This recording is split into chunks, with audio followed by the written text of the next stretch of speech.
आप लोग कैसे हैं? आई होप आप लोग अच्छे होंगे, मज़े में होंगे।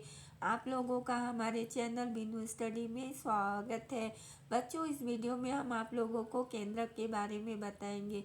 इंग्लिश में से न्यूक्लियस कहते हैं। हाँ? चलिए चलते हैं बिना टाइम को वेस्ट किए अपने टॉपिक पर। बच्चों, एक रिक्वेस्ट है आप लोगों से, अगर मेरी वीडियो अच्छी लगेगी तो लाइक कीजिएगा। चैनल पर अगर नए हैं तो सब्सक्राइब भी कीजिएगा। बेल आइकन को प्रेस करना मत भूलिएगा। चलिए चलते हैं। केंद्रक इंग्लिश में से न्यूक्लियस कहते हैं। सन 1831 ईस्वी में रॉबर्ट ब्राउन ने केंद्रक की खोज की थी। किसने की थी बच्चों? रॉबर्ट ब्राउन ने की थी। हमने शुरू में भी बताया था। ये ओवल सर्कुलर शेप का स्ट्रक्चर होता है। ये कोशिका के अंदर सेंटर केंद्र के आसपास पाया जाता है। ये कोशिका की सभी जैव क्रियाओं को नियंत्रण करता है। नियंत्रण इंग्लिश में कंट्रोल कहते हैं।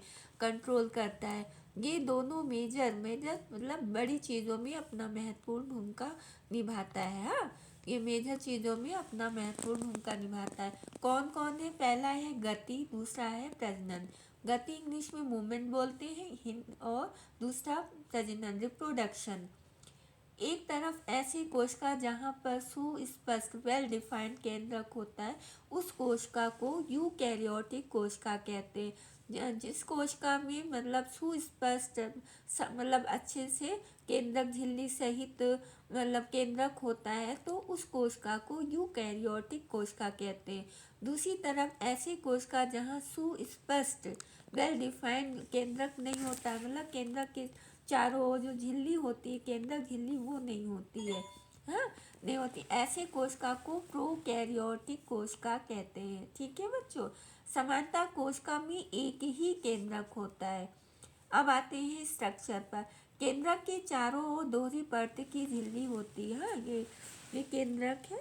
ये दोहरी परत की झिल्ली होती है। ये एक दो ये झिल्ली होती है। हाँ, केंद्रक के चारों ओर दोहरी परत की झिल्ली होती, जिसे केंद्रक झिल्ली कहते हैं। ये केंद्रक झिल्ली है। इसके ऊपर छोटे छोटे छिद्र होते हैं, जिसके थ्रू अंदर का पदार्थ केंद्रक के बाहर कोशिका द्रव में आता है। इन छिद्रों को न्यूक्लियर पोर्स कहते हैं, केंद्रक छिद्र कहते हैं। हाँ, ये बाहरी आवरण है। हाँ, बाहरी भाग है। यहाँ छोटे छोटे पोर हैं। ये छोटे छोटे पोर्स हैं, इनको कहते हैं न्यूक्लियर पोर। ये न्यूक्लियोलस है। हाँ बच्चों, ये न्यूक्लियोलस है। ये अंदर जो पदार्थ भरा हुआ है न्यूक्लियोप्लाज्म में है। हाँ, ये जो जो छोटे छोटे ऐसे धागे नुमा है, वो क्रोमेटिन के धागे, क्रोमेटिन होता है बच्चों। ठीक है। और ये जो है बाहरी जो है, ये न्यूक्लियर मेम्ब्रेन होता है। इसके अंदर ये सब पोर्स हैं, छिद्र, केंद्रक छिद्र कहते हैं। ठीक है बच्चों। ये देखिए, इसमें साफ पता चल रहा है कि क्रोमेटिन है। हाँ, ये सब जो है न्यूक्लियोप्लाज्म में है। ये दोहरी परत का ये झिल्ली होता है, केंद्रक झिल्ली होता है। हाँ, और ये बीच में जो है, ये जो है पोर्स हैं। इन्हीं के थ्रू जो है अंदर का पदार्थ कोशिका द्रव में आता है। ये क्रोमेटिन के धागे हैं, केंद्रीय आवरण है। ये केंद्रक की संरचना है। ठीक है बच्चों। केंद्रक के अंदर का पदार्थ आते हैं इस पर। केंद्रक के अंदर एक फ्लूइड चिपचिपा लाइक पदार्थ होता है, जिसे न्यूक्लियोप्लाज्म कहते हैं, केंद्रक द्रव कहते हैं। हाँ, केंद्रक द्रव के अंदर केंद्रिका होती है, न्यूक्लियोलस बोलते हैं। केंद्रक द्रव के अंदर क्या होता है बच्चों? केंद्रिका के न्यूक्लियोलस इंग्लिश में बोलते हैं। ये एक भी हो सकता है या एक से अधिक भी हो सकते हैं। ये आरएनए और प्रोटीन के बने होते हैं। यही वो जगह है जहाँ पर राइबोसोम बनता है बच्चों। यही वो जगह है जहाँ पर राइबोसोम बनता है। यही राइबोसोम को केंद्रक के बाहर जाना होता है। इसी राइबोसोम को केंद्रक के बाहर जाना होता है, तो ये न्यूक्लियोपोर्स के थ्रू जाते हैं। वो केंद्रक के अंदर का जो पदार्थ होता है, बाहर कोशिका द्रव में आता है, कौन सी चीज़ होती है? ये राइबोसोम ही होता है, जो कि कोशिका द्रव में आना होता है। किसके थ्रू आते हैं बच्चों? न्यूक्लियोपोर्स के थ्रू आते हैं। अब आते हैं क्रोमेटिन के धागे पर। ये पतली धागे जैसी रचना होती है, धागे जैसी होती है। ये न्यूक्लियोप्लाज्म में पाया जाता है।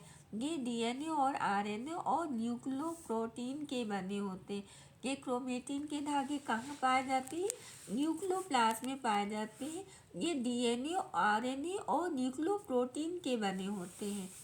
डीएनए का फुल फॉर्म क्या होता है बच्चों? डीऑक्सी राइबोस न्यूक्लियो अम्ल।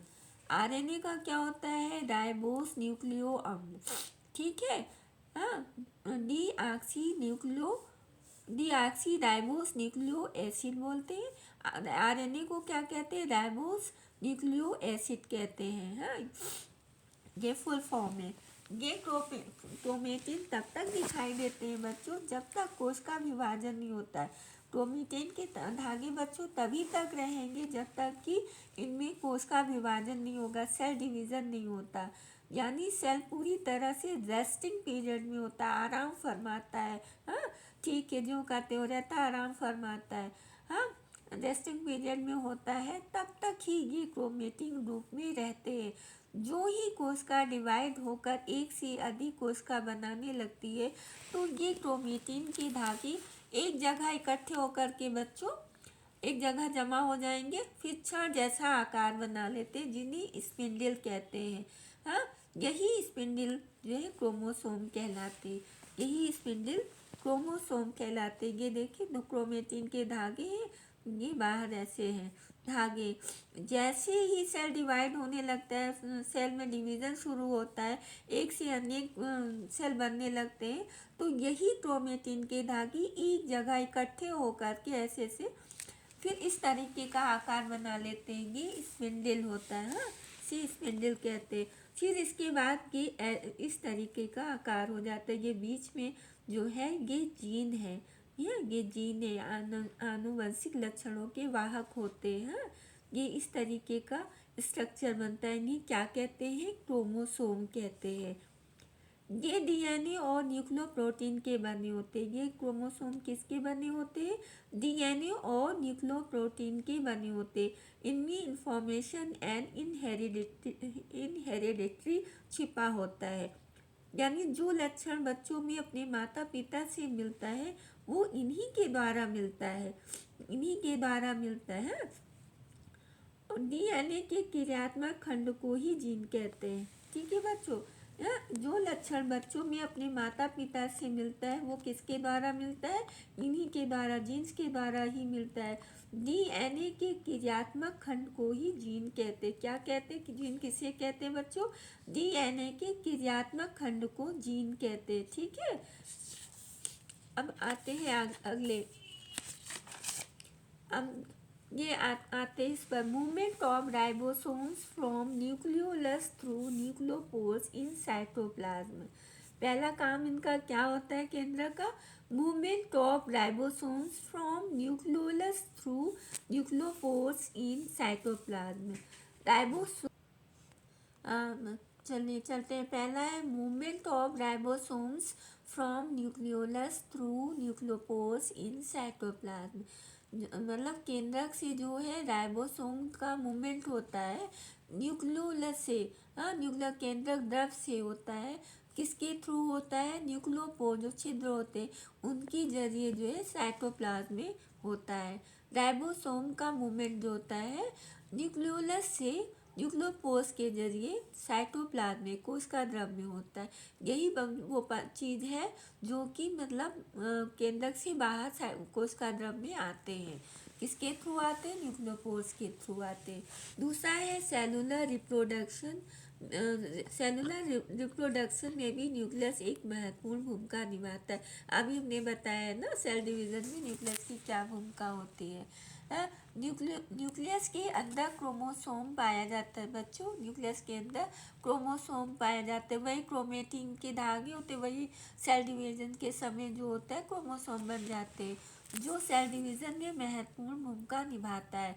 क्रोमेटिन जो कि धागे जैसी संरचना होती है वो सब एक जगह इकट्ठे होकर क्रोमोसोम बनाते हैं। इन क्रोमोसोम के अंदर जीन्स पाए जाते हैं। ठीक है बच्चों, क्लियर हो गया। ये क्रोमोसोम है, ये बीच में क्या है, जीन है। हाँ, जीन यही आनुवंशिक लक्षणों के वाहक होते हैं जो एक पीढ़ी से दूसरी पीढ़ी में कौन से लक्षण पहुंचाने हैं ये डिसाइड करता है बच्चों। ये जीन ही डिसाइड करता है कि एक पीढ़ी से दूसरी पीढ़ी में कौन से लक्षण पहुंचाने हैं। ठीक है, ये डीएनए के क्रियात्मक खंड को ही कहा जाता है जीन। क्रोमोसोम की संख्या निश्चित होती है, सभी में क्रोमोसोम की संख्या निश्चित होती है, 46 होती है। मिलने किसी में ज़्यादा होगा कम होगा, लेकिन नॉर्मली जो है अधिकांशतः 46 ही होती है। क्रोमोसोम की संख्या बच्चों निश्चित होती, 46 ही होती है। ये जीन्स जो है ये आनुवंशिक लक्षणों को एक पीढ़ी से दूसरी पीढ़ी में पहुंचाने का काम करते। ये तय करते हैं कि कौन से लक्षण एक पीढ़ी से दूसरी पीढ़ी में पहुंचाना है। जब रिप्रोडक्शन होता है तो माता पिता के लक्षण इनके द्वारा ही उनके बच्चों में आ जाते हैं। ये क्लियर हो गया बच्चों। आई होप आप लोगों को अच्छे से समझ में आ गया होगा। वीडियो लंबी हो रही है बच्चों, अब अंत कर रहे हैं। Thank you watching this.